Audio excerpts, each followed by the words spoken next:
눈을 뜨면 가장 생각나는 사람, 맛있는 음식을 먹을 때 가장 생각나는 사람, 좋은 일이 생겼을 때 자랑하고 싶은 사람, 힘든 일이 생겼을 때 위로받고 싶은 사람, 아무 때나 생각나는 사람이고 싶습니다. 구독하기 눌러주세요. 눌러주세요. 안녕하세요. 저는 올해 32살인 평범한 남자입니다. 어젯밤에 너무 황당한 일을 겪어서 여기에 글을 올려봅니다. 어제는 와이프와 7개월 된 딸내미와 처제와 함께 월미도를 다녀왔습니다. 아기를 키우는 입장이라 어디 멀리 다니지는 못해서 바람이나 쐬러 다녀온 거죠. 기분 좋게 다녀왔고 집에 들어와서 집안 정리를 하고 쓰레기 봉투를 버려야 하는데 마침 담배가 다 떨어졌더군요. 와이프에겐 쓰레기를 버리고 온다고 말하고 골목을 2번만 꺾으면 되는 집에서 1분 거리 편의점으로 갔습니다. 편의점으로 가는 길이 워낙 짧아서 지나친 사람이라고는 편의점 가기 바로 전 코너에 있는 담배를 팔지 않는 골목 슈퍼 앞에서 소주인지 뭔가를 드시는 아저씨 아줌마 2분과 살구색인지 핑크색인지 원피스를 입고 있는 젊은 여자 1명뿐이었습니다. 네, 그중 젊은 여자가 바로 저를 빡치게 만든 주인공입니다. 이하 살구년이라 부르겠습니다. 그 살구년을 지나쳐서 편의점에서 디스플러스 2갑을 사고 다시 집으로 돌아오는 길이었습니다. 아저씨 아줌마 2분을 다시 지나쳐 첫 골목을 꺾은 후 우리 집이 있는 2번째 골목으로 꺾는 순간 아까 그 살구년이 우리 집에서 3번째 건물 맞은편 건물에서 툭 튀어나오더군요. 아무 생각 없이 슬쩍 보고 지나쳐서 담배 한 대를 피면서 천천히 걸어가는데 느낌이 이상한 겁니다. 뒤를 힐끔 보니 그 여자가 전화를 하면서 제 쪽으로 오고 있더군요. 아무 생각 없이 집 앞에 멈춰서서 담배를 피고 있는데 살구년이 통화하는 소리가 들렸습니다. 네, 지금 누가 따라와서 집 앞에 들어가는 척하다 다시 나와서 따라가고 있어요. 그때까지도 아무 생각 없었습니다. 그게 설마 나일 줄은 상상도 못했죠. 네, 검은색 티셔츠랑 바지는 베이지색 반바지요. 그제서야 눈치챘습니다. 저와 차 한 대 거리를 사이로 두고 저를 정면으로 쳐다보면서 전화를 하고 있었고 제가 검은색 티셔츠에 베이지색 반바지를 입고 있었거든요. 이게 무슨 시츄에이션인지 놀라고 어이가 없어서 지금 뭐 하는 거냐고 따졌는데 무시하고 그냥 절 쳐다보면서 전화를 하더군요. 괜히 가까이 다가가면 살구년이 무슨 짓을 저지를지 몰라서 담배를 피면서 지켜보고 있었습니다. 경찰에 신고를 하면서 저희가 서 있는 위치의 주소를 몰라서 버벅이고 있더군요. 네, 여기 주소가 230-9? 19? 아마 자기네 집 주소였나 봅니다. 이러고 있길래 제가 친절하게 말해줬습니다. 여기 230-24니까 한번 불러보시오. 그리고 나서 집으로 들어가서 와이프에게 지금 밖에 웬 이상한 여자가 나 스토커로 신고했다고 잠시 나와보라고 했습니다. 핸드폰을 집에 두고 나온 참이었거든요. 와이프도 황당해하며 애를 안고 나왔는데 그 잠깐 사이에 살구년이 도망쳤더군요. 아마 저희가 서 있던 곳이 저희 집 앞인 걸 보고는 아차 싶었던 거죠. 와이프와 같이 아까 그년이 지나칠 때 뛰어나온 건물 앞으로 가보니 고개를 쓱 내밀고 우리가 오는 걸 보더니 후다닥 올라가더라고요. 마침 경찰차도 그 순간 왔습니다. 경찰 2분이 내리면서 신고한 분이냐고 묻더군요. 제가 신고한 게 아니라 저는 신고당한 사람이고 신고한 사람은 지금 여기로 올라갔다고 친절하게 설명해줬습니다. 그리고 웬 이상한 여자가 집에 가는데 집 앞까지 절 쫓아와서는 오히려 저를 경찰에 스토커로 신고했다고 이야기하고요. 그리고 경찰 2명과 와이프와 딸내미와 묵묵히 기다리고 있는데 이 이상한 여자가 신고를 해놓고는 나오질 않는 겁니다. 경찰이 신고한 전화로 다시 전화를 서너 번 해봐도 받질 않는다고 하더군요. 점점 화가 났습니다. 오해를 할 수도 있는 상황이었다고도 생각했었기 때문에 살구년이 나와서 사과를 하면 좋게 풀고 싶었거든요. 화는 나지만 같은 골목에 사는 이웃이니까 앞으로 얼굴 붉힐 일은 없어야겠다는 생각이 들고요. 끝까지 안 나오더라고요. 뻔히 지가 신고해서 경찰차도 와 있고 신고당한 사람인 저도 있는데 정작 신고자는 숨어버리고 주위 집사람들은 뭔 일인가 하고 창문으로 내다보고 있고 혹시나 겁이 나서 숨었다고 생각하시는 분들이 있겠지만 그건 절대 아니라고 말씀드릴 수 있습니다. 신고할 때는 제 정면까지 다가와서 제 인상착의까지 확인하고 또박또박 신고를 해놓고서는 경찰이 오니깐 갑자기 어머, 내가 미쳤나봐. 저놈이 해코지를 하면 어떻게 하지? 무서우니까 집에 들어가서 오들오들 떨고 있어야겠다. 밖에 있는 저 사람들도 경찰일 리가 없어. 경찰에 신고하고 3분도 안 됐는데 도착할 리가 없잖아. 분명 패거리일 거야. 어라? 전화가 오는데? 아니야, 이것도 경찰 전화일 리가 없어. 대체 저 스토커놈이 내 핸드폰 번호는 어떻게 알았지? 이럴 일은 없을 테니까요. 신고자가 없으니까 선생님은 집으로 들어가세요. 경찰이 그러더군요. 그래서 지금 무슨 말을 하는 거예요? 신고자 분명 이 건물로 들어갔어요. 계속 전화해봐요. 난 저 여자 앞에서 꼭 사과를 받아야겠어요. 그냥 온 동네 떠나가도록 외쳐댔습니다. 저 여자가 우리 집 앞에서 절 스토커라고 신고했다고요. 나와봐 이 살구년아. 면상이나 보자. 네가 부른 경찰도 와 있는데 왜 안 나오냐? 일부러 옆집에도 다 들리게 외쳤습니다. 괜히 제가 조용히 넘어갔다가 살구년이 이 동네에 이상한 소문이라도 퍼뜨리면 저는 뭐가 됩니까? 그래서 이 이상한 여자는 우리 집 앞에서 절 스토커로 신고하고 아니다 싶으니까 도망쳤다고 떠들어댔죠. 끝까지 나오질 않더군요. 결국 경찰분께서 아마 여성분께서 오해를 한 것 같네요. 선생님도 화 푸시고 집으로 들어가서 쉬세요. 라며 마무리 짓고 들어가라고 하더군요. 너무 화가 났습니다. 그래서 집에 들어온 후 제가 경찰에 다시 신고를 했습니다. 어떤 이상한 여자가 저를 경찰에 신고를 해서 경찰이 왔다 갔는데 신고자가 없어져서 다시 돌아갔어요. 이거 명예훼손 아니에요? 아까 그 경찰 두 분이 다시 오더군요. 두 분에게는 죄송할 따름입니다. 그런데 경찰분이 또 그 피의자 집을 몰라서 잡을 수 없어요. 그냥 들어가서 쉬세요. 이러는 겁니다.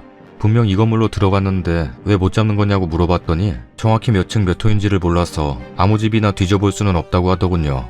그리고 자기들이 봐도 살구년이 오해를 했거나 좀 이상한 여자인 것 같다고 하면서 어쨌든 신고는 들어갔으니까 살구년에게 계속 전화를 해보고 대신 사과를 받고 저에게 연락을 주겠다고 하셔서 알겠다고 하고 한바탕 더 욕설을 퍼부어주고 집으로 돌아갔습니다.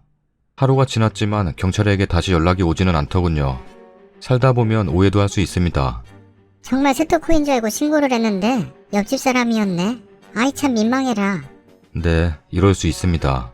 하지만 정황상 그게 아닌 것이 밝혀졌다면 떳떳이 나와서 미안하다고 오해했다고 사과하는 것이 맞다고 생각합니다. 이러고 나서 앞으로 동네에서 얼굴 마주치면 어쩌려고 안 나온 겁니까? 살구년이라고 욕한 건 미안합니다. 하지만 당신이 민망해하고 무서워했던 것만큼 아니 어쩌면 그보다 더 저는 충격이 컸고 무서웠습니다. 댓글입니다. 뭐야, 솔직히 무서웠어요. 저렇게 바로 뒤따라가면서 인상착의 다 들리게 이야기하고 뻔뻔할 수 있는 거예요? 제정신이 아니네. 요즘은 남자도 조심해야 돼요. 정말 이상한 여자네요. 그 잠깐 사이 같은 방향이라고 신고 후 도주. 자기도 얼마나 민망했을까요? 그냥 정신 나간 여자라 생각하세요. 정상적인 여자는 저렇게 행동 안 합니다. 신고했다 쳐도 사과하고 좋게 마무리하는 게 정상적인 여자. 저 여잔 그냥 정신 나간 여자. 와, 진짜 의리의리한 여자네. 사과도 안 하는 게 인간인가? 오해할 수도 있다 치자. 그럼 사과라도 해야 되는 게 맞는 거지. 죄송합니다 하면서 미안한 기색이라도 보이면 당연히 더 뭐라 안 하고 다음부터 그러지 마세요 하고 돌려보냈지. 위험한 세상이고 하니 다들 오해할 수도 있다고 생각할 텐데 심정 이해가 갑니다. 전 무릎 연골에 물차서 시술 후 다음날 보호대 착용 상태로 집 공동현관에서 5m 떨어진 주차된 차 앞에서 담배 피우다 신고당해서 백차도 아닌 순찰 오토바이 타고 지구대에서 2시간 있었죠. 지구대 안에 단지 내 안면 있는 분들 여러 계시더군요. 여차여차 모두 조서 쓰고 나오고 그 뒤로 그 일로 인한 경찰에 연락은 없었습니다. 그날 아내가 한마디 하더군요. 절름발이가 범인이다. 다음 사연입니다.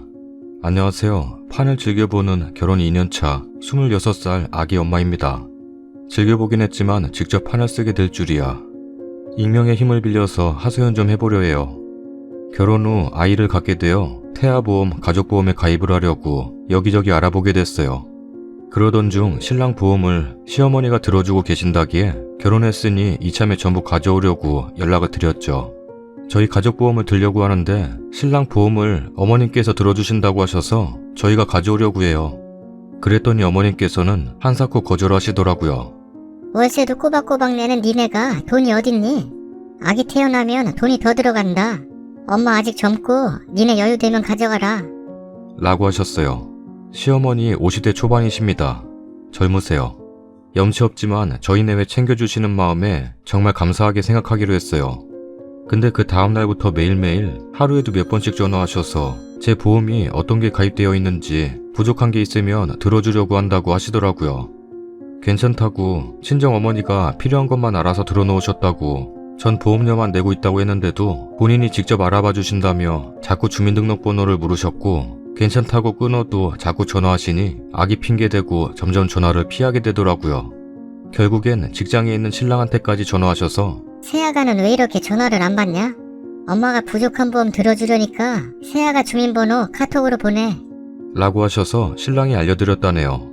결국 제 보험도 실비 더 가입해 주셨어요. 그리고 아기가 친정 서울에서 태어났는데 병원 조리원 한 번도 안 오셨어요. 시어머님은 전라도에 계세요. 그리고 아기 생후 3주차 이름 짓기 하루 전날 연락 오셔서 아기 이름 지었냐? 라길래 네 지어놨어요. 내일 올리러 가요. 라고 했더니 내가 절에 가서 스님한테 직접 이름 지어왔다. 이름하고 한자 불러주마. 저도 알아보고 지어놓은 이름이 있어서 내일 올릴 예정이에요. 엄마 말 들어라. 잘 되라고 하는 거니까 엄마 말 들어. 애들 이름 그렇게 막 짓는 거 아니다. 라고 하셨죠. 늘 말할 때 다 큰 성인 의사표현도 제대로 못하게 어린애들한테 말하듯 저렇게 말씀하십니다. 신랑은 또 고분고분 듣습니다. 자기 말로는 엄마가 고집이 세니 싸우기 싫어서 말 듣는 거라네요. 전 친정부모님한테 괜히 엉엉 울며 하소연하며 부모가 자기 이름도 못 짓나? 그리 이름 지어주고 싶으면 늦둥이 하나 더 낳아서 직접 지으시지. 사돈의 뜻이 확고한데 어쩌겠냐. 네가 싫겠지만 나쁘라고 짓는 것도 아니고 스님한테까지 가셔서 태어난 시까지 보고 훌륭하게 자라라고 지어오신 거니 이름 올려. 라고 하셨어요. 이름 올리고 한두 달간은 아기 이름도 안 불러주고 불러주려다가도 울었던 기억이 나네요. 솔직히 이제 와서 생각하니 이름 지은 것부터 찝찝합니다. 저 태어나서 입원 한번 해본 적 없고 팔다리 부러진 적 없이 건강했어요. 신랑 위궤양으로 입원 중이던 때 바로 집 앞인 병원으로 신랑 병문안 다녀오던 길에 8개월 아기 안고 집 근처에서 뺑소니 당해서 경찰서 다니고 난리도 아니었어요. 그리고 한 달 후 새로 이사 온 집에서 발이 삐끗했는데 뜬금없이 발등이 부러져서 깁스를 2달간 했어요. 좋게 지어오신 이름이라고 생각하고 어물쩍 넘기기엔 너무 재수가 없지 않나요? 아무튼 시어머니는 거기서 그치지 않고 아기 주민등록번호까지 알려달라고 하셔서 아기 보험도 들으시고요. 들어놓은 보험 있다고 해도 끈질기게 물어보셔서 알려드렸죠. 사실 시어머니 워낙에 강단이 아주 세신 분이고 전 결혼한 지 1년도 안 됐을 때라 책 잡히기 싫고 이쁨 받는 며느리 되고 싶어서 싫은 티는 냈지만 결과는 하라는 대로 다 따랐는데 참 바보 같았네요. 아무튼 그 후 아기가 생후 80일경 됐을 쯤 신랑이 미친듯이 입원을 하기 시작했어요. 신랑도 7살 때 사고 나서 입원한 적 말고는 단 한 번도 입원해 본 적 없었습니다. 연애 때도 너무 체력이 튼튼하고 건강해서 놀랐을 정도니까요. 이름 때문이라기엔 어거지 같지만 시어머니 행동 보니 자식도 귀한 줄 모르시는데 첫 손주라고 귀하겠나요? 처다들 보험도 많이 들어놓으셨는데 손주 태어나니 옳다구나 하고 이름 갖고 장난치는 것쯤은 아무것도 아닐 것 같아요. 그리고 신랑 아주 어릴 적부터 시댁 식구 이모님들 포함 모두와 친하신 무당분이 계세요. 신랑이 편하게 이모라고 부르고요. 그분이 신랑에게 삼재야, 팬티 태워라, 빌어라. 하면서 부적도 써주시고 염주도 주시고 하셨는데 지금 생각하니 그분이랑 어머님이랑 친한 것도 찝찝하고 어머님이 무당 이모님한테 신랑 사주 보고 명이 짧다는 소리를 들으신 건지 뭔지 갑자기 몇 년 전부터 미친듯이 보험 들어놓다니 이상해요. 그냥 아기 이름이 잘못된 것 같아요. 아니 모르겠어요. 미심쩍은 거 하나에 모든 걸 다 뒤집어 씌우고 싶은 심정입니다. 정말. 신랑은 위염, 장염, 위궤양, 치질로 인한 수술, 현장에서 일하다가 몇 톤짜리 자재가 굴러와 무릎에 부딪히는 등 펑펑 터지기 시작했어요. 정말 거짓말 같지만 이게 아기가 첫 돌을 맞이하기 전 작년에만 생긴 일들이에요. 신랑은 병원을 제 집처럼 드나들듯 정말 밥 먹듯이 입원했네요. 지금도 힘들지만 그땐 정말 언제 애딸린 과부가 될지 몰라 불안감에 잠도 제대로 못 잤어요. 한 번 입원하면 2주씩 입원했고 한 달은 4주인데 입원 기간이 2주가 넘어가니 생계는 어렵고 시어머니는 입원했다고 소식 들으시면 매일 연락 오셔서 퇴원 날짜 묻고 최대한 오래 입원하라고만 하시고 지금껏 그렇게 입원해도 병문안 한 번 오신 적 없네요. 퇴원했다고 하면 그때부터는 저한테 불나게 연락 오셔서 병원 가서 진단서 떼서 등기로 보내라. 라며 재촉하셨고요. 저는 쌀쌀하던 늦가을부터 눈이 와도 아기를 들쳐업고 진단서 떼고 우체국 달려가는 심부름을 했습니다. 이러시려고 전부 본인이 보험료 내주신다고 하신 건지 시어머니는 보험금을 타셔도 절대 주지 않으시더라고요. 물론 어머님이 내주셨으니까 어머님이 가져가시는 건 맞지만 섭섭한 마음은 어쩔 수 없더라고요. 얼마 여유있게 생활할 만큼 달라고 하는 것도 아니고 평균 60만원씩 하던 병원비, 이번 생활로 일 못한 생활비, 아니 그냥 생활비까지는 바라지 않아요. 월세가 60만원인데 월세, 병원비만이라도 생각하셔서 좀 보내주셨으면 했는데 정말 진단서 보내드리고부터는 연락 한 통 없으시더라고요. 결국 한 번 더 입원했을 때 병원비 60만원 정도 나와서 제가 신랑한테 말했어요. 물론 그동안 여러 번 말했습니다. 저 때문에 모자 사이 나빠지면 온전히 제 탓될까봐 좋게 말했죠. 중간에서 뭐해? 월세가 50만원, 병원비가 60만원이 넘는데 일 쉬어서 월급도 적고 뭘로 생활하냐? 네 처랑 네 자식은 손가락만 쪽쪽 빠는데 눈에 안 보이냐? 일은 못하고 병원비랑 월세 어떻게 내야 하냐 지금? 우리가 애를 키울 수나 있겠냐? 분유 수유했으면 애는 벌써 배골마서 병원 실려갔어. 어머님 진짜 너무하신 것 같다. 정말 많이도 화냈던 것 같네요. 그랬더니 신랑이 어머님한테 그동안 보험금 많이 나왔을 건데 어떻게 한 번을 안 보내줘? 나 일도 못하는데 보험금 조금만 보내줘. 라고 얘기하니 그동안 보험금 못 받았어. 이번에 나온 보험금은 얼마 나오지도 않았는데 엄마 용돈으로 주는 게 그렇게 아깝냐? 병원비 얼마 나왔는데? 63만원 나왔다고 얘기했더니 그날 정말 딱 63만원 들어오더군요. 황당하죠? 네 저도요. 그리고 제 발등 깁스 풀자마자 아기 첫 돌잔치였어요. 어머님 딱 10만원 내시고 어린 시동생들 돈으로 미아방지 은목걸이, 은팔찌 세트 하나 사셨네요.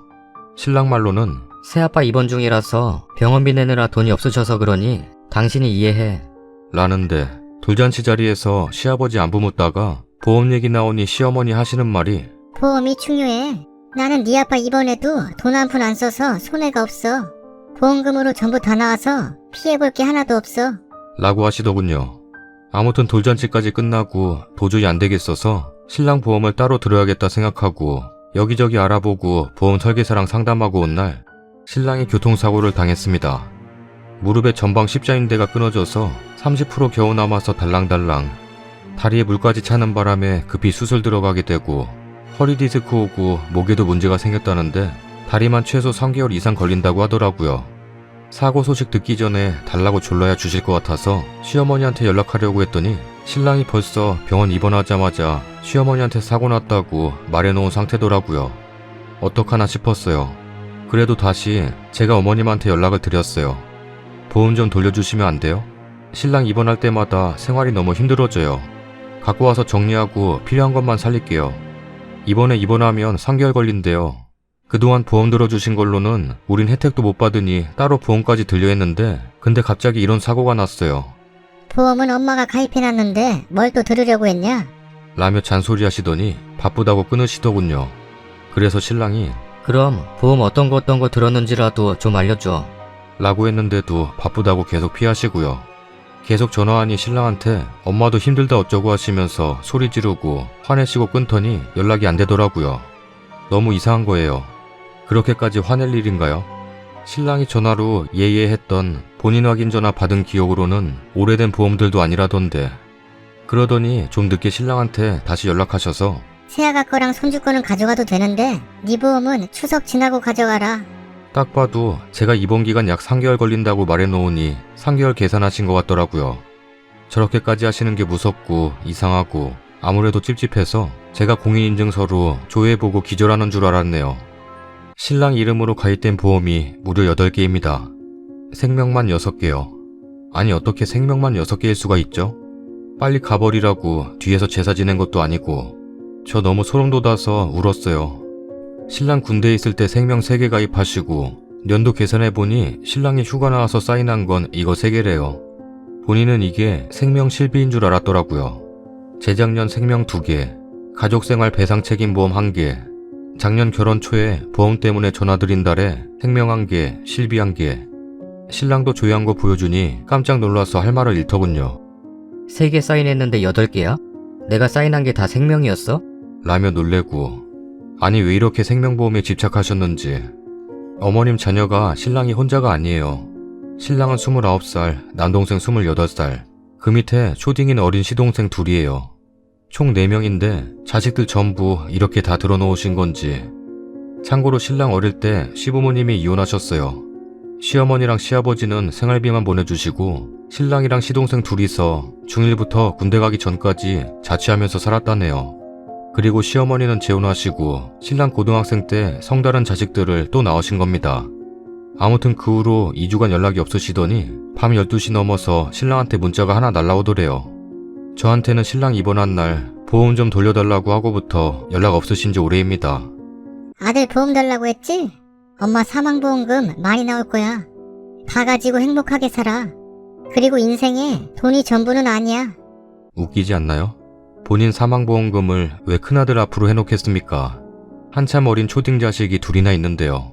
그동안 연락 모조리 씹으시더니 문자는 저렇게 날라오고 전화 꺼두시고 집 전화도 안 받으시고 초딩 시동생들도 전화 다 안 받고 신랑 너무 놀래서 이성적으로 판단이 안 되는지 저한테 전화 오고 난리더라고요. 짜증나서 경찰서 신고하고 119 부르고 집 창문이든 문이든 뜯어서 들어가서 확인해달라고 했네요. 얼마 있다 경찰이라고 전화 왔는데 어머니 집에 계시네요. 바꿔드려요? 바꿔달라고 했습니다. 뭐하러 경찰 불렀어? 문 따고 들어왔잖아. 하더니 냅다 끊으시네요. 신랑한테 떠보느라 큰도련님도 알아? 뭐래? 걱정 안 해? 라고 했더니 별로 놀라지도 않더라. 걔 원래 피도 눈물도 없는 애야. 라고 하는데 아유 답답해라. 바본지. 어머님이 분명 도련님한테 말해놨겠지 않겠어요? 네 형 형수 전화해서 하는 말 아무것도 아니니 신경 쓰지 마. 엄마가 하도 괘씸해서 혼 좀 내주려고 하는 거니까 믿지 마. 뭐 대충 이러지 않으셨을까요? 아무튼 그 해프닝 벌인 후 지금까지 한 달 넘게 연락 한 통 없으시네요. 신랑 얼굴 보러 병원에도 안 오시고요. 큰 도련님조차 안 와요.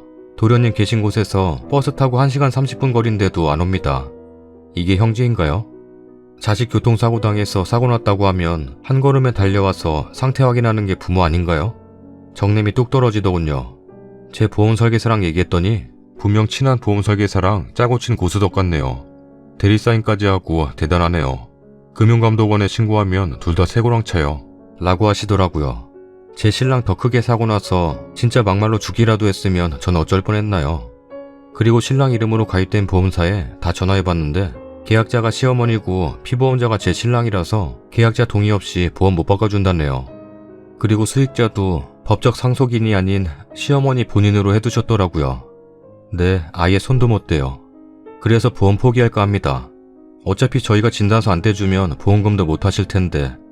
아니면 지금 교통사고 가해자 때문에 변호사를 샀는데 보험까지 변호사한테 맡길까요? 어차피 틀어질 대로 틀어져서 이렇게 하나 저렇게 하나 상관은 없을 것 같은데 신랑은 지금 변호사한테 보험 처리하자는 식으로 합니다. 시어머니 무서워도 화끈하고 뒤끝 없으시고 저 예뻐해 주셔서 너무 감사했고 상황이 어려워도 생신, 어버이날 등 기념일엔 꽃배달과 케이크, 편지, 용돈으로 꼭 감사함을 표시했습니다. 그런데 믿었던 분이 이렇게 나오시니 너무 배신감 느끼고 심적으로 많이 힘드네요. 사실 말이 부모지 시어머니가 엄마 자격이나 있는지. 막말로 제 신랑은 이미 중학생 때 내팽겨치고 어머님은 새 가정 찾아서 자식까지 낳으셨는데 낳기만 하면 다 부모인가요? 양육을 해야 부모 아닌가요? 저도 자식이 있는 입장으로서 도저히 이해가 안 갑니다. 한참 사춘기인 아이들 내팽겨치고 동생과 단둘이 상처 감싸안고 스스로 자라온 아들한테 보험으로 덕보려고 하시고 백 사달란 말도 자주 하십니다. 작년에 신랑 입원 줄기차게 하고 월세 병원비 덜덜 떨 때에도 시어머님은 남들 큰아들은 생일 선물로 백도 턱턱 안겨준다더라. 신랑한텐 물론 제 앞에서만 3번 말씀하시던 분입니다. TV에서나 나올 법한 일이 내일이라니요. 너무 답답해서 잠도 안 오고 판이나 끄적거려 보네요. 마침 다 쓰니까 아기가 뒤척이네요. 댓글입니다. 한번 당해보셔야겠네. 본인이 본인 신분증 가져가면 해지됩니다. 전부모가 든 보험 다 해약하시고 새로 들으세요. 시어머니 보험 설계사예요? 너무하시네. 변호사한테 물어봐서 옮길 수 있는 거 옮기고 잘 알아보고 겹치는 거 줄이고 하셔야겠네요. 노인네 무섭다. 요즘 세상에 하도 별일이 많으니 무섭네요. 어쨌든 보험 일은 빨리 해결하셔야겠네요. 글쓴이와 애기 이름으로 된 것까지요. 무섭네요, 어머님이.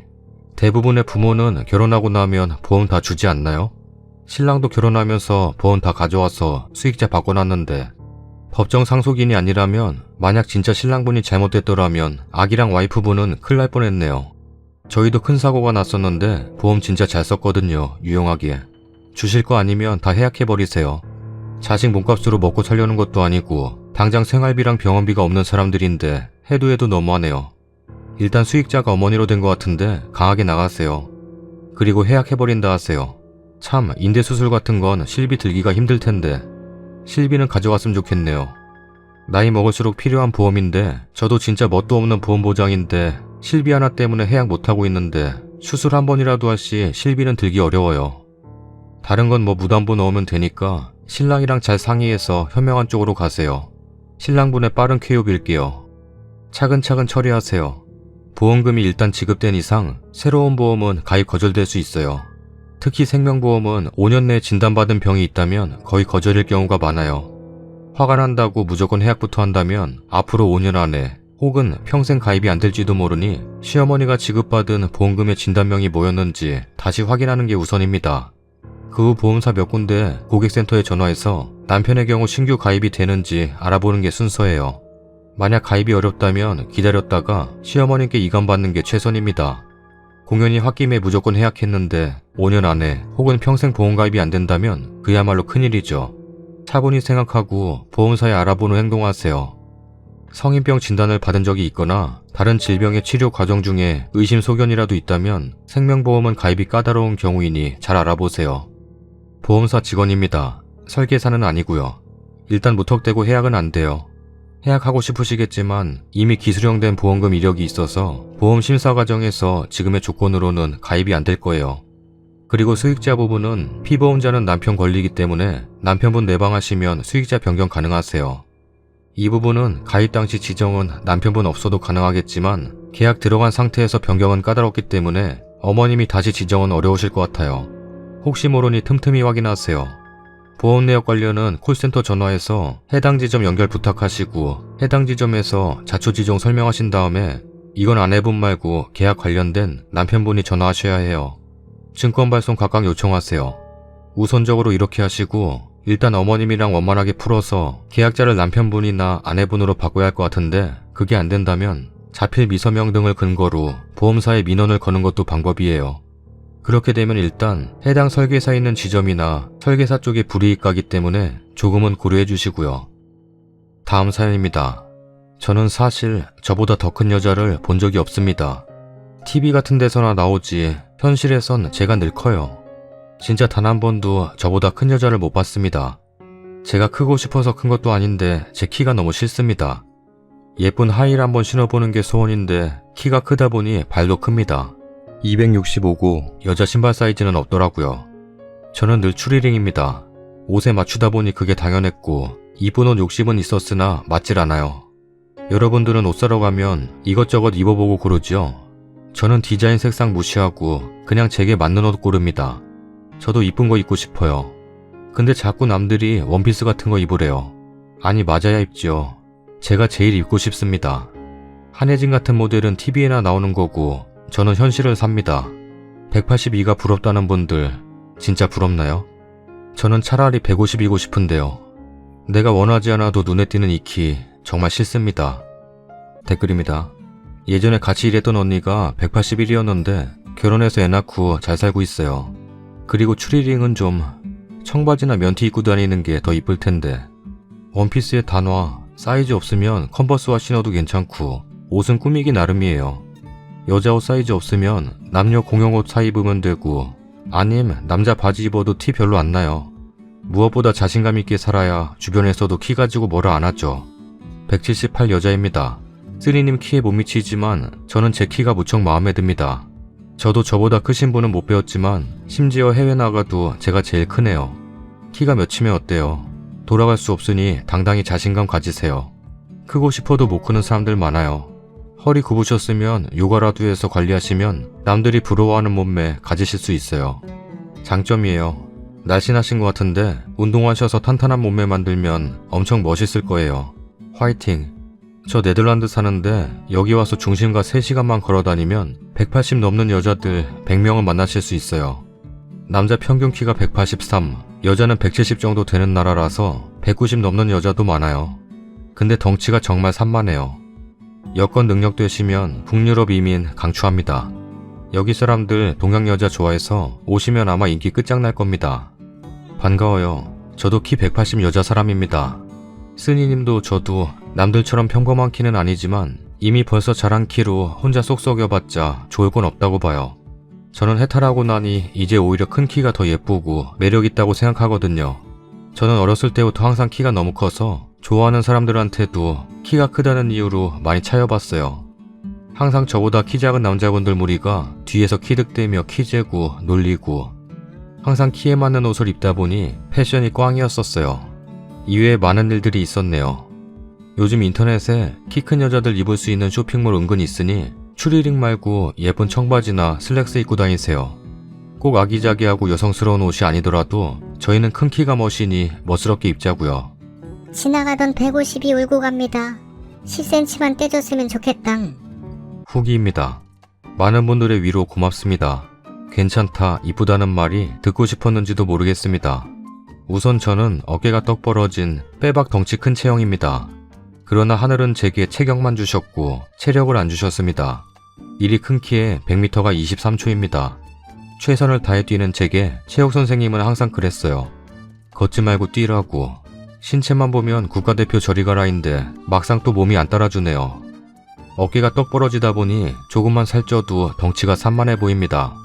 지금 63kg 나가는 어찌 보면 조금 말랐다고 할 수 있는데 살 빼라는 소리 조금 듣습니다. 살 빼서 모델하라고. 모델은 아무나 하나요? 초등학교 졸업 당시 이미 170이었습니다. 어렸을 때부터 커서 그런지 그 컴플렉스가 더 심했어요. 얼굴도 노안이었습니다. 그때부터 버스 타면 난 아직 초등학생인데 어른차비 받더라고요. 그때도 아무 말 못할 정도로 주눅이 들어 지냈습니다. 엄마는 내가 여자라고 신발을 245를 사왔는데 그게 작았던 기억이 아직 나네요. 새 신발 구겨 신는다고 혼났습니다. 왜 얘기도 못했냐 하시면 그건 저도 모르겠습니다. 어떤 일이 있었는지 저는 잘 기억이 안 나지만 그냥 늘 제 키를 숨기고 싶었고 제 발 사이즈를 숨기고 싶었던 기억만 납니다. 자신감을 가지고 당당하게 사는 게 왜 어려웠는지. 제 언니는 키가 170입니다. 제가 기억하는 순간부터 제가 더 컸는데 저는 고지식한 부모님 덕분에 언니 옷을 물려 입었습니다. 언니도 작은 옷이 제게 맞겠습니까? 근데도 동생이라 물려 입었던 게 그때부터 상처였을까요? 극복이 쉽지가 않습니다. 그래도 글쓰길 잘한 것 같습니다. 나의 이 낮은 자존감에 한 줄기 빛이 되어주셨어요. 고맙습니다. 썰닭입니다. 첫 번째 사연은 남자분들은 많이 겪어보셨을 것 같아요. 밤늦은 시간 나는 그냥 내 방향대로 가고 있는데 앞에 여자분이 걷고 있으면 괜히 죄 지은 것 같아요. 앞질러 가자니 놀라할 것 같고 내 걸음이 빨라도 천천히 걷게 되는. 전에 한 번은 멋부린다고 올블랙으로 입고 놀다가 집에 가는 길이었는데 앞에 여자가 걸어가더라고요. 그냥 신경 안 쓰고 제 걸음 속도로 갔어요. 그 여자분을 앞질르랑 말랑하는 찰나 갑자기 막 뛰어가는 거예요. 왜지? 나 아무 짓도 안 했는데. 나 모르는 여자한테 말도 잘 못 거는데. 나 국민학교 때 봉사부장이었는데. 그 이후부터 앞에 여자 있으면 천천히 걸어요. 이건 여자분들 문제가 아니라 우리나라 인식이 이렇게 되어버렸죠. 범죄자분들 그러지 마세요. 두 번째 사연은 보험 이야기네요. 보험하니 생각나는 일이 있어요. 몇 년 전에 쉬고 있을 때였는데 친했다가 소원해진 친구가 회사로 놀러오라고 해서 놀러 갔었어요. 전에 정말 친했거든요. 회사로 놀러오라길래 뭐지 싶었는데 주소 불러줘서 갔더니 보험회사더라고요. 가서 친구랑 얘기 좀 하다 옆에 있던 팀장인지 뭔지 몇 살 더 많은 형이 갑자기 상담실 같은 곳에서 막 이것저것 설명해 주시는 거예요. 저는 보험 전혀 관심 없어서 그냥 듣고만 있었는데 봤더니 그 회사 들어오라고 하더라고요. 근데 보험은 영업해야 되잖아요. 저는 모르는 사람한테 가서 아부하면서 가입하라고 그러는 거 정말 싫어하는 스타일이라 안 하려고 했는데 어쩌다 보니 그 형하고 친구하고 술 한잔 하다 보니 2박 3일 같이 있게 됐어요. 이것저것 설명 또 듣고 이게 뭐지? 보험 그냥 아무나 하는 건가? 난 뭐도 없는데? 다단계인가? 그러고 있는데 시험 봐야 된다고 책 같은 거 주더니 공부하라더라고요. 공부하면서 모르는 사람들 와서 강의 같은 거 해주고 그래서 뭐 공부 얼마 안 했는데 일단 시험 봐서 설계사 자격증은 땄었어요. 그러고 일은 안 했죠. 앞서 말씀드렸듯이 모르는 곳에 가서 안녕하세요. 수고 많으십니다. 보험 들으셨나요? 요즘엔 이 상품이 좋습니다. 이러는 거 정말 싫어해서. 세 번째 사연은 키 큰 여성분의 이야기네요. 키가 182 정도 되는 여자분은 저도 실제로 본 적이 없는 것 같아요. 옛날 이야기를 좀 해보자면 고등학교 때 여자친구를 사귀었는데 그 당시 제 키가 164였습니다. 여자친구 키는 175였어요. 같은 동아리였는데 얼굴은 이쁘장하다고 생각은 들었지만 키가 많이 크다 보니 좋아하거나 이어질 거라는 생각은 전혀 안 했었습니다. 그러다 어느 날 다른 친구를 통해 이 여자가 저를 좋아한다고 하더라고요. 조그만해서 주머니에 넣어 다니고 싶다고. 뭐 어찌어찌 해서 사귀게 되었습니다. 보통 사귀면 집에도 같이 가고 그러잖아요. 근데 몇 달 동안은 같이 다니기가 너무 쑥스러웠어요. 그냥 모르는 사람들은 그나마 괜찮은데 학교 정문에서부터 같이 걸어가지를 못하겠더라고요. 그래서 학교에서 1-200m 떨어진 곳에서 만나서 같이 걸어가고는 했습니다. 어느 날은 학교 끝나고 집에 여자친구랑 걸어가고 있는데 갑자기 썰다가 같이 가자. 이러는 거예요. 그래서 봤더니 키가 195인 동네 친구. 그래서 셋이 같이 걸어가게 됐습니다. 지금 생각해도 웃기네요. 그냥 전봇대 사이를 지나가는 느낌이었습니다. 속으로는 이게 세상이냐? 이러고 있고 빨리 친구가 가버렸으면 좋겠다는 생각이 들었는데 결국은 우리 집 앞까지 같이 왔죠. 동네 친구니까요. 또 20살 때는 제가 그때 머리가 엄청 화려했습니다. 지드래곤보다 더요. 저는 어렸을 때부터 꾸미기를 엄청 했어요. 귀걸이, 목걸이, 팔찌, 반지. 아무튼 20살 어느 날 버스를 타고 앉아서 가고 있는데 옆에서 고등학생 여자 몇 명이 서서 가고 있었어요. 자기네들끼리 어쩌고 얘기를 하는데 멋있다. 잘생겼다. 연예인 같아. 이러길래 속으로는 알아보는군. 막 이랬었어요. 그러다가 내릴 때가 되어서 제가 일어나니까 하는 말이 에이, 너무 작다. 너 가져. 싫어. 난쟁이잖아. 이럽니다. 아무튼 그런 일들이 있었어요. 지금은 조금 더 크긴 했지만 170이 조금 안 됩니다. 20대 초중반까지만 해도 키에 너무 스트레스 받았었어요. 저 글쓴 분은 본인보다 키 큰 여자분을 본 적이 없다고 하시는데 저는 하루 종일 돌아다녀도 저보다 작은 남자 보기가 힘듭니다. 보긴 보죠. 초등학생 이하들. 요즘 중학생 이상은 다 크더라고요. 그래서 생각을 바꿔버렸어요. 난 그래도 잘생겼다고. 왕자병이라고 생각할 수도 있겠지만 그냥 그렇게 생각하려 했어요. 지금은 늙어서 볼품은 없지만 그래도 마인드가 조금 바뀌어서 180 이상의 남자 옆에서도 꿀리지 않는다고 생각합니다. 그래도 항상 드는 생각은 하루라도 1시간이라도 180이 되고 싶다는 생각이 들어요. 남자들이 여자 이야기를 할 때는 이뻐? 이걸 제일 먼저 물어본다면 여자들이 남자 이야기를 할 때는 키 몇이야? 이걸 제일 먼저 물어보잖아요. 저는 빌 게이츠보다 최영만이 부럽습니다. 항상 영상 앞뒤로 제가 가진 생각들이나 제 이야기를 하는데 사실 안 해도 됩니다. 오히려 싫어하시는 분들도 많아요. 사연이나 읽어라. 이러면서요. 굳이 안 해도 되는 이야기들을 하는 이유는 여러분들과 친구가 되고 싶어서입니다. 요 키 이야기도 얼굴 공개하는 거 이상으로 쑥스럽습니다. 그래도 지금은 빌 게이츠가 부럽지 않네요. 여러분들이 있으니까. 아무 때나 생각나는 사람이고 싶습니다. 많이 사랑해주세요.